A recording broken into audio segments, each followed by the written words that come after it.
서울 강남구에 있는 실내체육시설에서 집단 감염이 발생해서 모두 18명이 확진됐습니다.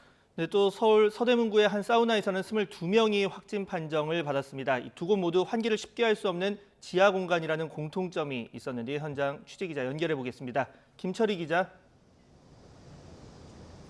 네, 서울 강남구 실내체육시설 앞에 나와 있습니다. 예, 자 지하시설 감염이 최근에 늘고 있는데요. 그곳 체육시설 감염 발생 상황부터 좀 전해주시죠.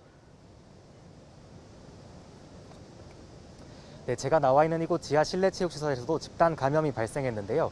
첫 확진자가 나온 것은 지난 6일입니다. 이용객 가운데 첫 확진자가 발생했고 현재까지 18명이 양성 판정을 받았습니다. 아직 검사 결과를 기다리는 사람들도 있어 규모는 더 커질 수도 있습니다. 역학조사 결과 시설에는 손소독제가 비치돼 있었고 샤워시설 역시 운영되지 않았는데요. 기본적 방역 수칙은 잘 준수했지만 지하에 위치해 자연 환기가 어려웠던 것이 감염 확산의 이유로 꼽힙니다. 또 격렬한 운동을 하면서 비말이 많이 발생했고 시설 안에서 거리 두기가 어렵다 보니 바이러스가 퍼진 것으로 방역당국은 추정하고 있습니다. 이런 실내체육시설 감염은 처음이 아닌데요.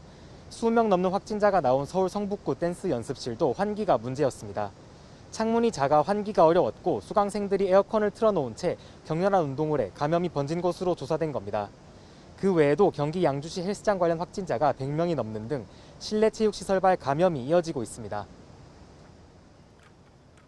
네, 이 밖에 수도권 곳곳에서 소규모 집단 감염이 발생하고 있죠. 그렇습니다. 경기 화성시 건설 현장에서도 집단 감염이 발생했는데요.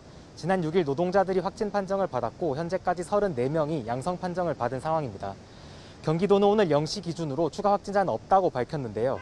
검사 대상자들이 전국에 퍼져 있어 정확한 감염 규모 집계에는 시간이 더 소요될 것으로 보입니다. 역학조사 결과 현장은 발열 체크나 방문자 관리 등 기본 방역 수칙을 잘 지킨 것으로 보입니다.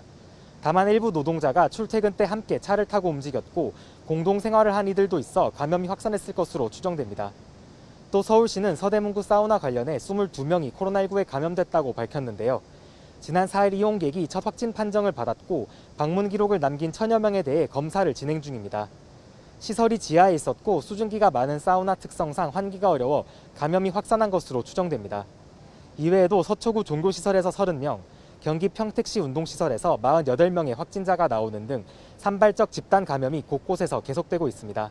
지금까지 서울 강남구 실내체육시설 앞에서 YTN 김철입니다.